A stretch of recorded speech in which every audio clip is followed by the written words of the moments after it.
안녕하십니까. 대학교육혁신처 권나연입니다. 오늘은 교수님들과 함께 IUXL 교과목 설계와 수업 계획서 작성에 대해서 얘기를 나눠보고자 합니다. 이 동영상은 교수님들께서 IUXL 교과목 운영 지원을 받기 위해서 작성하셔야 되는 교과목 재설계 보고서를 작성하실 때나 또는 저희가 수업 계획서 개편을 앞두고 있습니다. 그 개편된 수업 계획서를 작성을 하실 때 필요한 부분이 있으시다면 이 동영상을 참고해 주시면 좋을 것 같습니다. 저희 본격적으로 교과목 설계와 수업 계획서 작성에 들어가기에 앞서서 IUXL 교육 모델에 대해서는 굉장히 많은 워크숍과 동영상에서 교수님들과 함께 얘기를 나눴었던 것 같아요. 그래서 IUXL 교육 모델에 대한 내용은 생략하도록 하고요. IUXL 교육 모델이 궁금하시다고 하시다면 저희 대학교육혁신처 유튜브에 들어오시면 이와 관련된 동영상을 찾아보실 수 있을 겁니다. 간단하게 IUXL 교육 모델에 대해서 조금만 살펴보면 IUXL 교육 모델은 이렇게 4가지 성격을 가지고 있는 교육 모델입니다. 첫 번째는 우리 학생들이 입학해서 졸업할 때까지 우리 인제대학교에서 경험하는 모든 학습 경험을 IUXL 기반으로 설계 운영하겠다라고 하는 종합적 교육 모델이고요. 두 번째는 방금 말씀드린 바와 같이 경험, 협력, 탐구를 융합하는 융합적 교육 설계입니다. 세 번째는 이러한 교육 설계들이 현장 캠퍼스와 연계해서 우리 현장 실무 인재를 양성하기 위한 역량 기반 교육 모델이라고 할 수도 있고요. 마지막으로 이 IUXL은 학습자 수준과 요구에 따라서 유연하게 변화할 수 있는 수요자 맞춤형 교육 모델이라고 보실 수 있겠습니다. 이러한 IUXL 교육 모델은 경험, 협력, 탐구를 통해서 실생의 문제 해결 역량을 강화하기 위한 우리 교육 모델이라고 생각을 해주시면 좋을 것 같습니다. 그래서 이 IUXL을 저희가 글로컬에도 썼었지만 교과목에서 시작을 해서 교육과정, 모듈형 교육과정까지 이어지는 우리 인제대학교의 전체 교육과정에 적용을 하겠다라는 얘기를 여러 번 드렸던 것 같고요. 오늘은 교과목에 초점을 맞추어서 교과목 설계와 수업 계획서를 작성하실 때 어떻게 IUXL을 녹여내서 그러한 계획서, 보고서들을 작성을 하실 수 있는지에 대해서 교수님들과 함께 얘기를 나눠보고자 합니다. 이제 간단하게 설명을 드렸었는데요. 더 자세한 내용이 필요하시거나 정보가 필요하시다면 여기 QR코드를 찍으시면 인제대학교 대학교육혁신처 홈페이지로 연결이 되기도 하고요. 대학교육혁신처 유튜브로 연결되는 QR코드도 같이 올려드렸습니다. 저희 혁신처 대학교육혁신처 홈페이지에 들어오시면 IUXL 교육 모델이라고 하는 메뉴가 새로 생겼습니다. 이 메뉴 안에 들어오시면 IUXL 교육 모델에 대한 설명과 함께 저희 대학교육혁신처에서 이와 관련돼서 어떠한 지원을 하고 있는지, 그리고 어떤 연구를 하고 있는지, 어떤 성과들이 있었는지, 그리고 IUXL 학생들의 수준을 진단하기 위한 진단 도구까지 안내가 되어 있습니다. 그래서 IUXL에 대해서 궁금하시다면 꼭 한번 들어오셔서 구경을 해보시면 좋을 것 같습니다. 자, 그러면 본격적으로 저희가 IUXL 교과목 이제 설계를 할 텐데요. 저희가 교과목 설계 원리로서 IUXL을 얘기할 때는 교과목 안에 우리가 IUXL의 요소인 경험, 협력, 탐구의 학습 요소와 교수 방법, 그리고 학생 평가가 반영되어야 된다라고 하는 설계 원리를 얘기합니다. 그래서 교과목을 통해서 학생들이 경험, 협력, 탐구를 이렇게 학습할 수 있도록 교과목의 목표와 학습 성과, 그리고 학습 내용, 교수 방법과 평가에까지 이 IUXL 요소가 반영되어야 할 것 같아요. 그래서 경험이라고 한다는 것은 학생들이 직접적으로 경험을 하는 것일 수도 있겠고요. 직접적으로 경험을 해본다라고 한다면 뭐 실험 실습이라던가 실기라던가 술기라던가 뭐 현장 실습, 현장 체험 학습 이러한 부분도 있을 것 같고요. 또는 간접 경험도 굉장히 좋은 경험이 될 수 있겠죠. 단순하게 교수님께서 강의를 하시고 학생들이 수동적으로 앉아서 듣는 수업은 경험 수업이라고 하기는 어려울 것 같아요. 근데 교수님들께서 굉장히 다양한 사례를 중심으로 사례 기반 강의를 해주신다던가 현장에 있는 얘기를 많이 해주신다던가 아니면 전문가 특강을 활용하신다면 학생들에게 그것도 좋은 간접 경험이 될 수 있다고 합니다. 그래서 수업 시간에 다양한 자료와 다양한 활동들로 구성된 모든 수업 방법을 저희가 경험 학습이라고 보고 있고요. 협력이라고 한다는 것은 말 그대로 동료들, 그러니까 뭐 선배든 후배든 동기든 동료들과 함께 학습을 함으로써 지식을 정교화하고 그 속에서 소통과 그런 협력을 배워나가는 것을 협력학습이라고 합니다. 세 번째 탐구학습 같은 경우에는 두 가지 의미가 있을 것 같습니다. 첫 번째는 전공학습을 자기 주도적으로 이렇게 심층적으로 하는 것도 탐구라고 볼 수 있을 것이고요. 두 번째는 실세계 문제 해결을 위해서 실험과 도전을 통해 아이디어와 지식, 대안을 스스로 탐색해보고 뭔가를 만들어내는, 창조해내고 창출해내고 그러한 것들을 탐구라고 보실 수 있을 것 같습니다.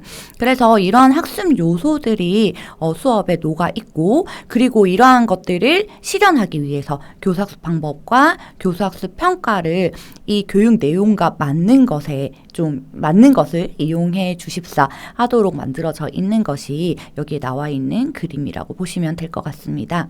그리고 지금 교과목 단위에서도 그리고 교육과정 단위에서도 많은 교수님들께서 교과목과 연계한 비교과 프로그램을 운영하고 있으십니다.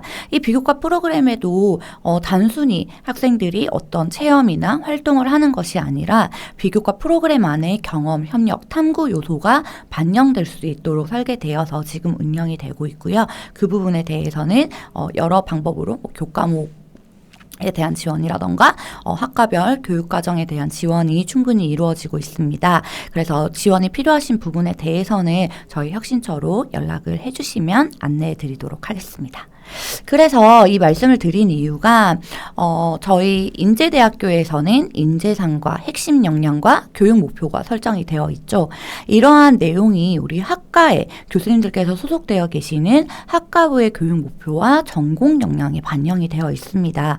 그렇다면 우리는 인제대학교 학생들을 길러내는 것이 교육 목표이기 때문에 이러한 인제대학교 학교 전체의 인재상 핵심 역량과 학과부의 교육 목표와 전공 역량이 교수님들께서 수업하시는 교과목에도 녹아나야 된다라는 말씀을 드리고 싶습니다.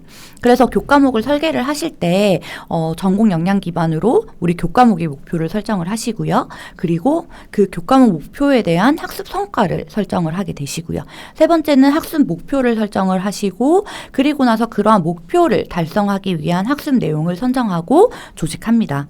마지막으로 이렇게 학습 내용을 어떻게 학습하는 게 가장 효과적일 것인가 그리고 이 학습한 것을 어떻게 평가하는 것이 가장 적절하게 평가할 수 있을 것인가 이러한 것들을 결정을 해주시는 게 교과목 설계 부분이라고 봐주시면 되겠고요. 이렇게 교과목이 설계가 잘 되었다면 설계된 대로 수업이 이루어져야 되겠죠. 그리고 수업이 이루어진 거에 맞추어서 평가가 이루어져야 됩니다. 예를 들어서 우리가 수업 시간에 실험 실습, 토론, 토의 굉장히 다양한 방법을 활용을 하셨는데 평가는 지필고사 100%다. 라고 한다면 약간 이 교육 과정과 이 수업과 일치하지 않는 부분이 있을 수 있기 때문에 이 교육 과정과 수업 방법과 평가 방법을 일체화해야 된다라는 의미에서 교수평 일체화를 계속해서 강조드리고 있습니다. 그래서 교수님들께서 참고하시기 좋으시도록 이렇게 교수학습 방법과 평가 유형 예시를 이렇게 넣어드렸습니다. 그래서 당연히 이 경험학습에만 이 학습 방법이 포함되는 것도 아니고요. 이 모든 것들이 융합된 교육 방법이 있을 수도 있고요. 또는 이 경험에 있는 그런 예를 들어서 우리 이론 수업이나 이러한 것들이 탐구에 해당이 될 수도 있을 것 같아요. 그래서 교수님들께서 보시고 내 수업에는 이것이 경험적 요소다. 이것이 탐구적 요소다라고 하는 것을 이렇게 체크를 해주시면 좋을 것 같습니다. 교수님의 수업은 교수님께서 제일 잘 아시기 때문에 교수님께서 자율적으로 이렇게 선택을 하시고 결정을 하시는 게 적절할 것 같습니다. 저희가 지금 그 수업 계획서 전면 개편을 준비하고 있습니다. 이미 그 수업 계획서에서 이렇게 경험 협력 탐구 요소가 작성되도록 되어 있는 수업 계획서를 보신 교수님들도 있으실 거예요. 저희가 시범 적용으로 해서 IUXL을 이렇게 운영하고 있는 학과에서는 수업 계획서가 이러한 형태로 나아가고 있고요. 이것이 이제 전면적으로 확산이 될 예정입니다. 그래서 교수님들께서 수업 계획서를 입력할 때 새로 생긴 부분이 IUXL 학습 비율에 대해서 작성하는 부분이 있고요. 또 하나는 지금 여기에 빠져 있는데 교육 목표를 작성하도록 되어 있습니다. 그래서 그 부분은 뒷부분의 설명 부분에서 조금 더 자세히 드리도록 하겠습니다. 일단은 지금 경험 협력 탐구 비율에 대해서 먼저 말씀을 드리면 교수님들께서 직접적으로 이 비율들을 나눠서 작성하시게 되어 있는 것은 아니고요. 그 뒤에 그 주차별 수업 계획서에서 경험 협력 비율을 작성을 해주시면 그 비율의 평균이 계산이 되어서 이 가장 앞단에 자동으로 시스템에 입력이 될 거예요. 그래서 지금 예시에 보시면은 탐구 학습이 55%로 가장 높죠. 이럴 경우에 이 수업은 이제 탐구 중심 학습이라고 볼 수 있는 거고요. 경험의 비율이 가장 높다면 이 수업은 경험 중심 학습이다라고 이렇게 네이밍들이 붙어질 수 있을 것 같습니다. 그래서 우리 각각의 강의들이 어느 엑셀 요소에 조금 더 이렇게 초점이 맞추어져 있는지를 구분해서 교과목 분포 비중이라던가 이러한 것들에 대해서 분석이 가능할 것으로 보입니다. 그러면 저희가 이제 오늘의 그 목표는 이 양식을 완성하는 것이 오늘의 목표라고 보시면 좋을 것 같아요. 그래서 IUXL 기반 교과목 설계 이 양식 워크시트를 작성하기 위한 방법에 대해서 오늘 교수님들께 설명을 드리도록 하겠습니다. 네, 방금 말씀드린 것과 같이 IUXL 기반 수업 계획서 작성 절차는 다음과 같습니다. 우리 학교의 핵심 역량과 인재상이 우리 학과부의 교육 목표와 전공 역량에 이렇게 반영이 되어 있을 건데요. 이렇게 반영이 되어 있는 것을 우리 교과목으로 가지고 온다면 교과목 목표를 설정을 하고 교과목의 학습 성과를 설정을 해주시고요. 그리고 단원의 학습 성과를 설정하고 나면 각각의 이제 주차별 어떤 내용을 학습할 것이고 어떤 방법으로 이제 학습을 하고 어떻게 평가할 건지 이렇게 이제 결정을 하게 됩니다. 이 학습 내용 선정에서부터 교사학습 방법과 평가 방법에까지 IUXL의 설계 원리가 녹아나야 된다라는 말씀을 드리고 싶은 거고요. 좀 전에 말씀드린 것처럼 IUXL 기반 수업이 이루어지고 나면 IUXL 기반 평가로 이어져야 된다는 말씀을 드립니다. 그래서 구체적으로 수업 계획서를 작성하실 때에는 교과목 목표를 설정을 해주시고요. 그리고 교과목의 내용 체계를 작성하시고 교과목의 학습 성과, 주차별 학습 성과, 그리고 단원을 설계하십니다. 여기까지 하면은 모든 이제 학습 내용까지 다 나오게 되고요. 그리고 이제 전체적인 교과목 설계 개요를 작성을 해주시고 마지막으로 수업 계획서를 작성해 주시는 절차대로 오늘 안내를 드리도록 하겠습니다. 네, 먼저 수업 계획서를 작성을 하실 때 수업 계획서 작성하시는 그 페이지에 들어가시면 이렇게 핵심 역량과 그 다음에 우리 학과부에서 설정해 주신 그런 전공 능력, 전공 역량이 이렇게 자동으로 연동이 되어 있습니다. 그래서 이러한 부분은 교수님들께서 직접적으로 작성을 안 해주셔도 연동되어 있는 거 불러오셔서 작성을 해주시면 될 것 같고요. 교수님들께서 조금 신경 써서 작성을 해주셔야 되는 부분이 교과목 목표입니다. 이 교과목 목표는 한 학기 동안 학생들이 최종적으로 성취해야 할 목표를 얘기를 하는데요. 그래서 교수님들께서 무엇을 할 수 있다가 아니라 우리 학습자 입장에서 학생들이 이 한 학기 동안의 15주 동안의 수업을 끝나고 나면 어떤 것을 할 수 있어야 하는지 학생들이 보이게 될 행동을 중심으로 작성을 해주시는 것이 교과목 학습 목표라고 봐주시면 좋을 것 같습니다. 그래서 이 학습 목표는 학습자가 학습해야 할 내용과 그리고 도착점 행동, 동사로 이루어진 목표라고 봐주시면 좋을 것 같습니다. 그래서 학습 목표는 학생의 행동으로 진술이 되어야 하고요. 그리고 수업 목표가 달성이 되었을 때, 그러니까 한 학기가 끝났을 때 학생들이 보이게 될 행동으로 나타나야 합니다. 그리고 수업의 목표는 내용과 행동이 모두 들어가야 하고요. 그리고 구체적인 수업 장면에서 나타나야 할 구체적인 동사의 형태로 진술되어야 된다라고 얘기를 하고 있습니다. 너무 교육학적 표현들이어서 이게 무슨 말이야 싶으신 생각이 드실 것 같아요. 그래서 그거를 이제 예시들을 제가 충분히 가지고 왔으니까 조금씩 자세하게 살펴보도록 하겠습니다. 저희가 이제 수업의 내용적 목표와 과정적 목표를 얘기를 할 때는 내용적 목표는 학생들이 어떤 것을 그러니까 내용을 안다라는 거죠. 지식을 획득하는 것을 얘기를 하고요.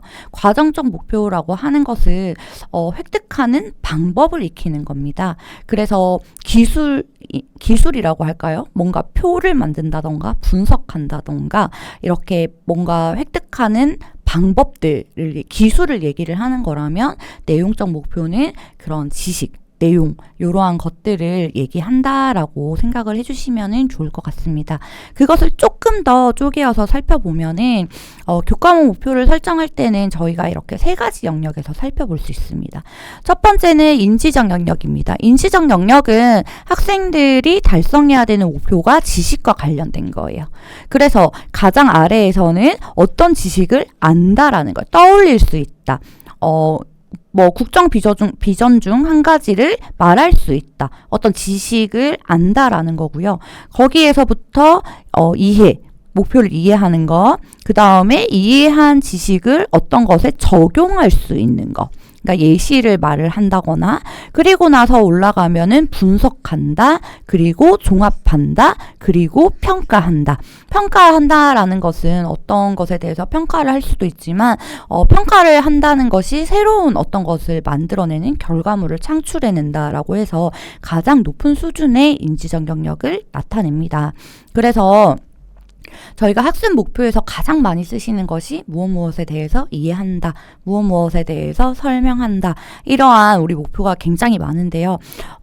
그 부분은 이제 가장 낮은 인지적 수준이었죠. 그래서 우리가 1학년 학생이라던가 1, 2학년 기초 수준의 교과목이라면 이렇게 낮은 수준의 인지적 영역으로 충분하겠지만 고학년으로 올라갈수록 교수님들께서 우리 학생들에게 원하는 그런 능력이 단순히 어떤 지식을 이해하고 발표하는 수준인가에 대해서 떠올려 보신다면 우리가 교과목 목표를 그 수준에 맞게끔 이렇게 좀 작성할 필요가 있다라는 생각을 하실 수 있을 것 같다고 생각합니다. 그래서 단순히 이해하고 설명하는 것이 아니라 그것을 활용해서 어떤 것을 창출해낸다거나 만들어낸다거나 분석해낸다거나 설계한다던가 개발한다던가 이러한 식으로 교수님들께서 궁극적으로 학생들에게 원하는 게 어떤 수준인지를 잘 생각해서 그런 목표를 진술해 주시면은 좀 더 뚜렷한 학습 목표가 될 수 있을 것 같습니다.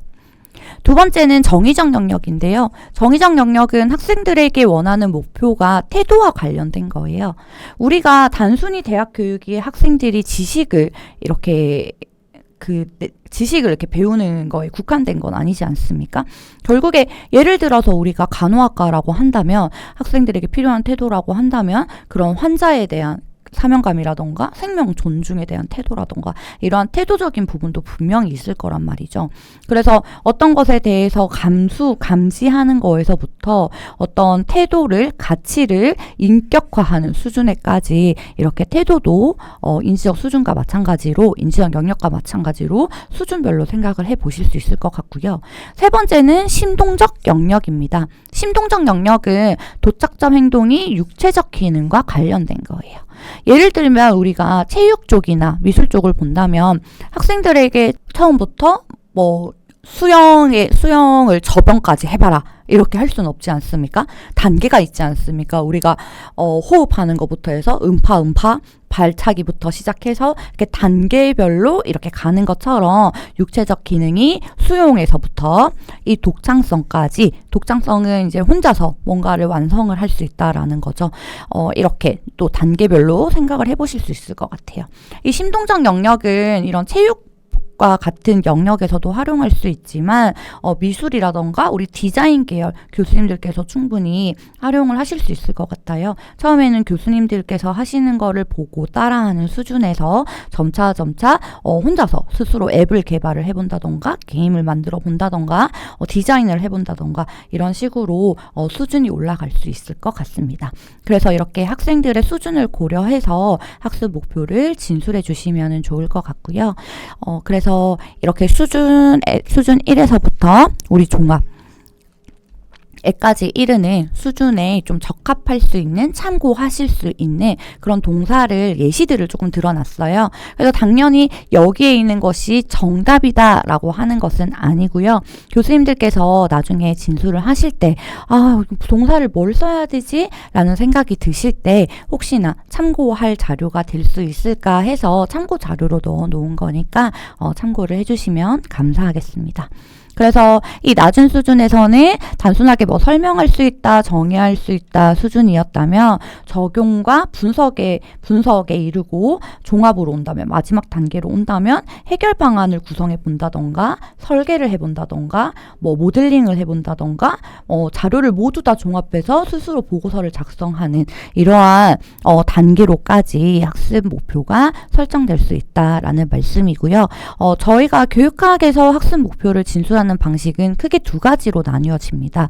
첫 번째 메이건은 세 가지 요소가 들어가야 됩니다. 조건과 상황이 있고 그 상황에서 기준과 목표를 주는 거예요. 그래서 고려시대 지도를 보고, 이건 이제 상황이죠. 거기에서 정확하게 서술할 수 있다. 또는 영어 형용사가 6개 포함된 문장에서 조건에서 4개 이상의 형용사를 찾을 수 있다. 또는 연대표를 참고하여 가부개혁의 발생 원인을 3개 이상 제시할 수 있다. 이런 식으로 조건과 상황, 준거, 행동 목표로 구성된 학습 목표 진술 방식이 있고요. 조금 더 간단하게는 이 타일러의 내용과 행동으로 이루어진 학습 목표 진술 방식을 더 많이 활용하십니다. 그래서 삼각형의 합동 조건을 열거할 수 있다. 기초 열역학 법칙을 문제 상황에 적용할 수 있다. 칸트의 윤리학 개념을 현대 사례에 비판적으로 적용할 수 있다라는 식으로 내용과 행동을 함께 이렇게 기술하도록 하고 있고요. 이러한 타일러의 학습 목표 진술 방식도 앞서 설명드린 것과 같이 이 지식 이해의 수준에서부터 종합적인 수준까지 이렇게 수준별로도 작성을 해보실 수 있어요. 그래서 단순하게 수준 1에서는 유아기의 언어 발달 단계를 설명할 수 있다 수준이었다면, 이것들을 바탕으로 해서 우리가 수준이 높아지면 언어 활동을 설계할 수 있다라고 하는 학습 목표로 발전할 수 있다라는 그런 예시이고요. 그래서 한 번 더 정리를 하자면 교과목의 목표는 구체적이고 명세적인 행동으로 표현이 되어야 한다.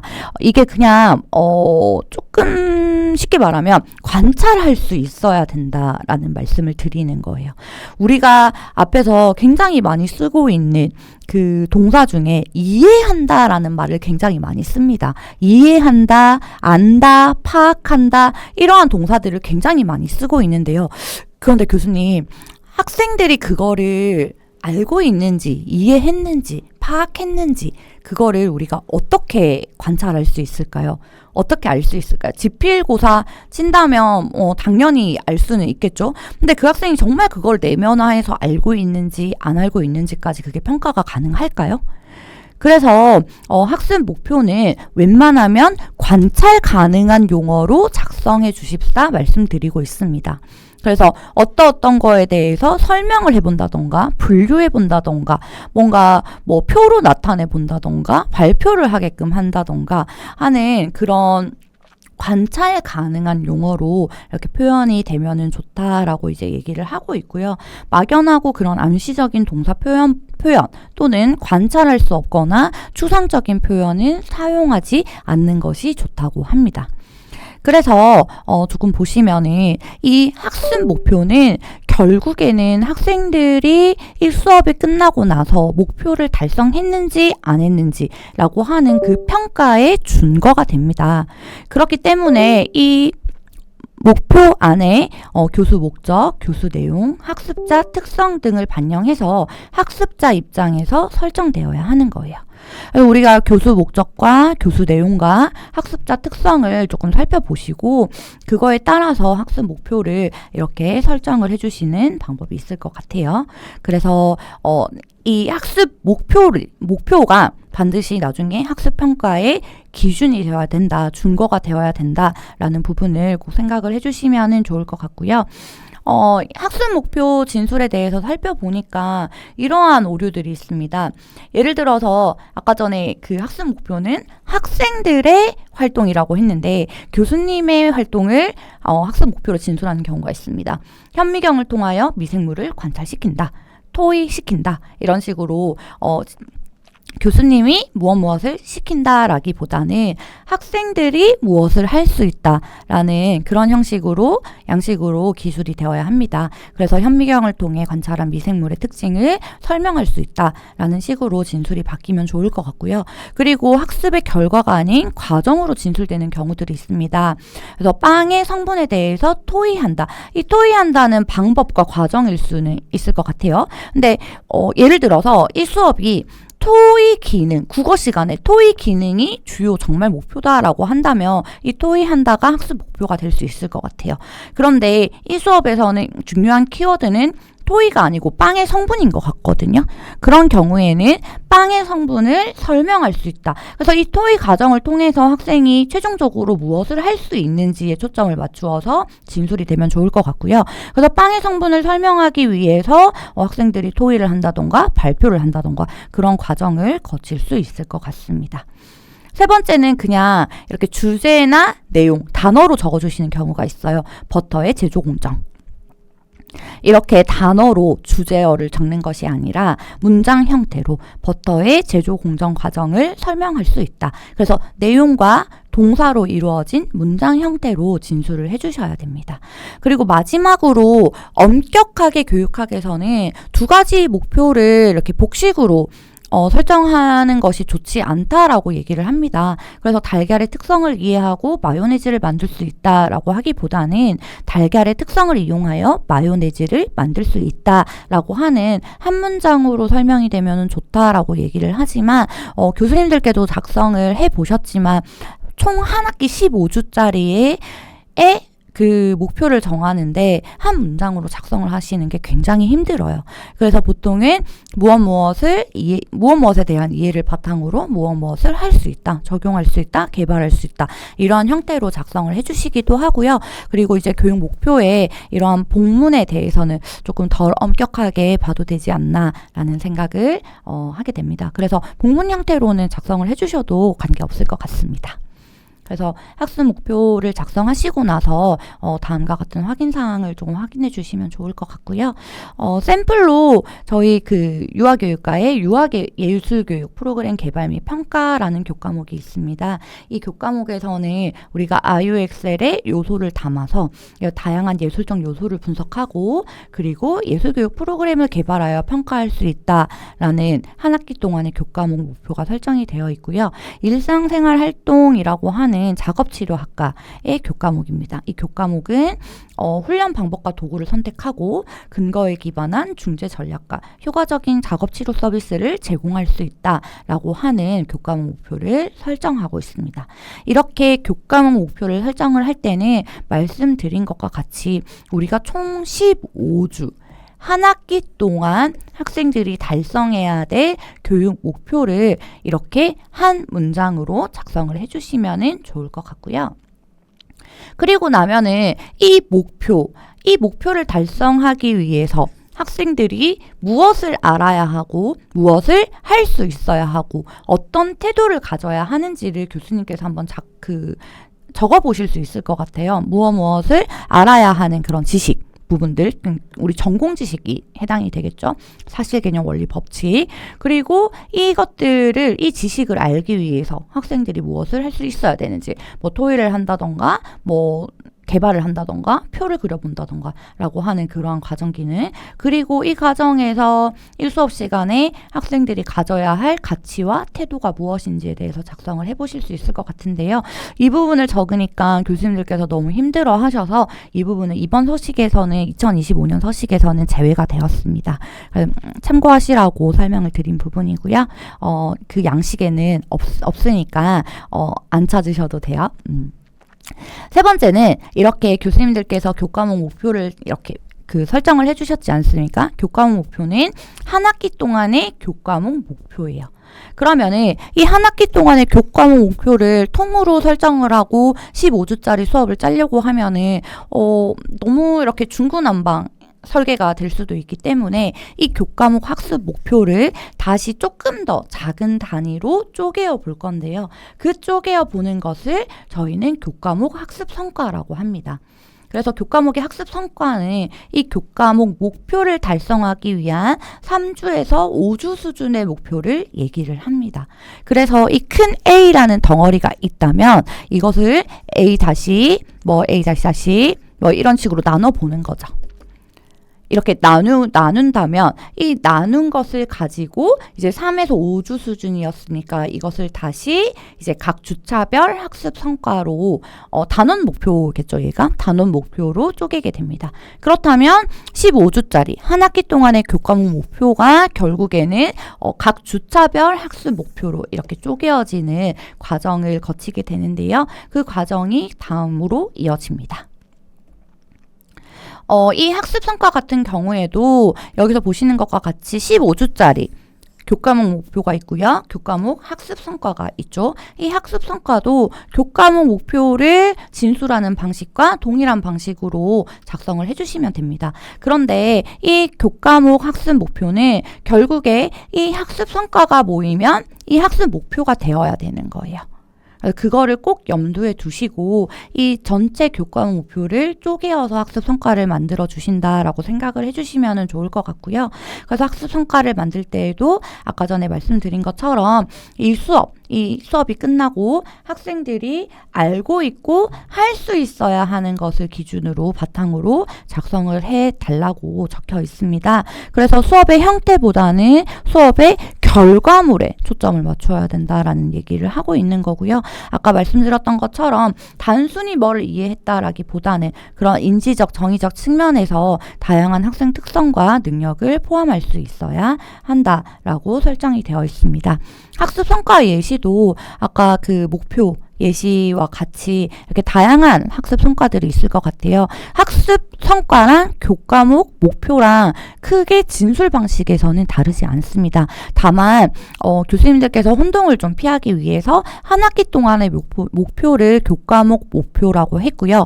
그 한 학기 동안의 교과목 목표를 3, 5주 수준으로 쪼갠 것을 교과목 학습 성과라고 이렇게 저희가 명명을 하고 있습니다. 그래서 학습 성과 예시들을 이런 식으로 교수님들께서 좀 활용하실 수 있도록 예시를 좀 드렸고요. 이러한 것들을 참고하셔서 교수님들께서 수업 설계하실 때 활용을 해주시면 좋을 것 같습니다. 네, 앞에서 교과목 우리 목표를 15주짜리 교과목 목표를 설정을 하셨고 그것을 쪼개어서 우리 교과목의 학습 성과를 3개에서 5개 정도 이렇게 만들어 주셨죠. 그리고 나면은 그 교과목 학습 성과에 대해서 단원별 학습 성과로 이렇게 쪼개는 작업을 하게 됩니다. 그래서 우리가 3주에서 5주 가량의 학습 성과 A-를 우리가 만든 것을 가지고 와서 거기에서 예를 들어서 이 교육 목표는 우리 1주에서 15주 중에서 2주, 3주, 4주차에 해당한다라고 한다면 이 2주차, 3주차, 4주차에 대한 단원 학습 성과, 단원 목표라고 보시면 될 것 같아요. 단원 목표를 이렇게 설정을 해주시면 될 것 같습니다. 예시를 조금 살펴보면 우리가 교과목 학습 성과에 대해서 편마비, 척추 손상 등 클라이언트의 일상생활 능력을 증진시키기 위한 보조 도구를 선택할 수 있다라고 하는 학습 성과에 대해서 8주차, 11주차, 5주차에 이 내용을 이제 진행을 할 거예요. 그래서 각각의 주차에 해당하는 단원 목표를 이렇게 작성을 해주시면 되겠습니다. 그리고 나면 이 단원 성과를 가지고 이제 이 각각의 주차별 우리 수업에 대해서 설계를 하게끔 되어 있는데요. 주차별 학습 성과를 가지고 오시고요. 그러니까는 이 부분인 거죠. 이 부분을 여기에 가지고 오시고요. 그리고 이 목표를 달성하기 위해서 어떤 교수학습 방법을 활용을 할 건지, 어떻게 평가를 할 건지, 그리고 이 수업의 핵심 내용이 무엇인지를 작성을 해주시고요. 그리고 이 수업에서 각각 경험, 협력, 탐구가 어느 정도 이제 해당되는지를 비율을 작성을 해주시면 됩니다. 그래서 예를 들어서 경험이 70%고 협력이 30%고 이 수업은 탐구가 0%다. 이렇게 작성을 해주셔도 좋을 것 같고요. 이 경험, 협력, 탐구의 비율의 합은 100이 되어야 하고요. 대신에 어떤 이 수업에서 어떤 요소는 아예 0이다라고 하는 것은 0으로 작성을 해주시면 되십니다. 그래서 각각의 요소의 비율을 이렇게 쭉 작성을 해주시면 되고요. 예시를 살펴보시면 앞에 있던 것들을 가지고 일로 와서 이것은 이론학습과 조별 실습을 하겠다. 조별 실습을 한 거에 대해서 실기평가, 관찰평가, 태도평가를 하겠다. 그리고 이 수업의 핵심 내용은 문제 상황과 문제 해결 도구다 라고 하는 것이 작성이 되고 이 수업은 경험이 70%고 협력이 30%로 이렇게 구성된 수업이다 라고 이렇게 쭉쭉쭉쭉 15주차까지 작성을 해주시면 되십니다. 그러면은 이제 15주차까지 작성이 되시면 마지막에 이 모든 이 비율들이 평균이 내질 거예요. 이렇게 평균이 만들어져서 예를 들어서 경험 수업이 평균이 60이고 뭐 협력이 30이고 탐구가 10이다 라고 하면은 이 수업은 경험 중심 수업이다 라고 이렇게 네이밍이 될 예정입니다.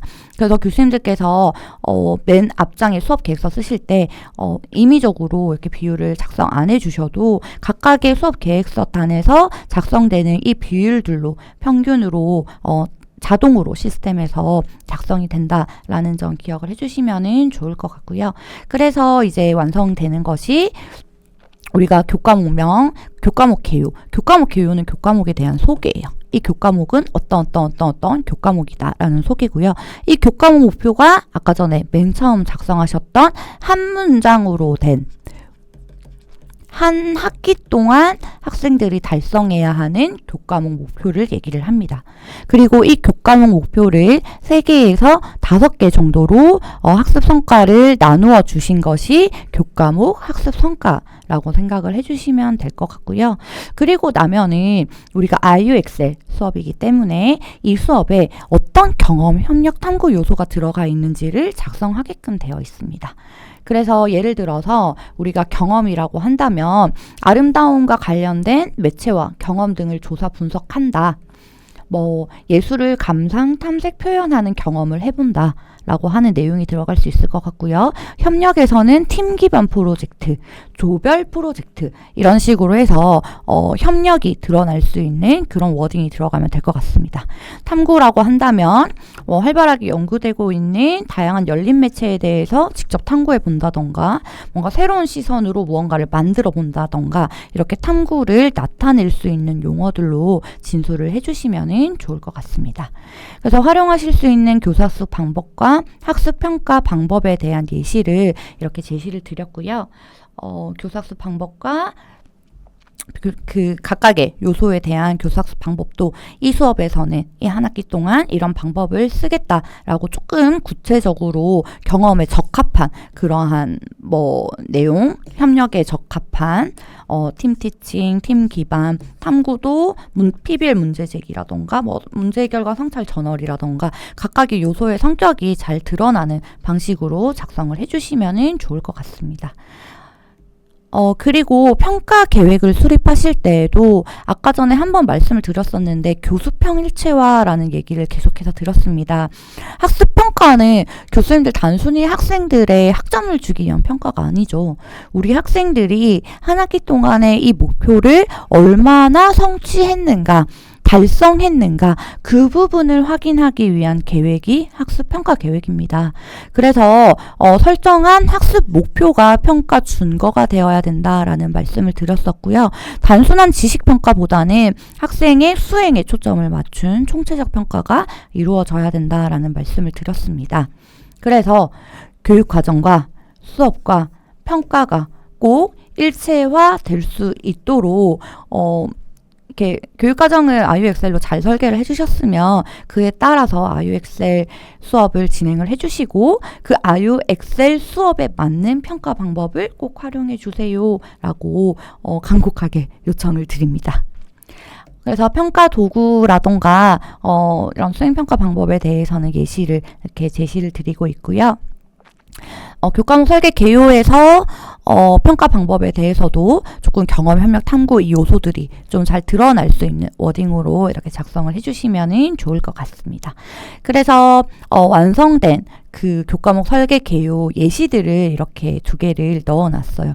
비교적 잘 작성이 된 교과목 설계 개요 예시니까 이것들을 좀 보시고 확인을 해보시고 좀 도움이 되었으면 좋겠습니다. 이 수업 같은 경우에는 경험, 협력, 탐구 중에서 탐구의 비율이 50%로 탐구 기반 수업으로 이렇게 잘 구성이 된 수업이라고 볼 수 있고요.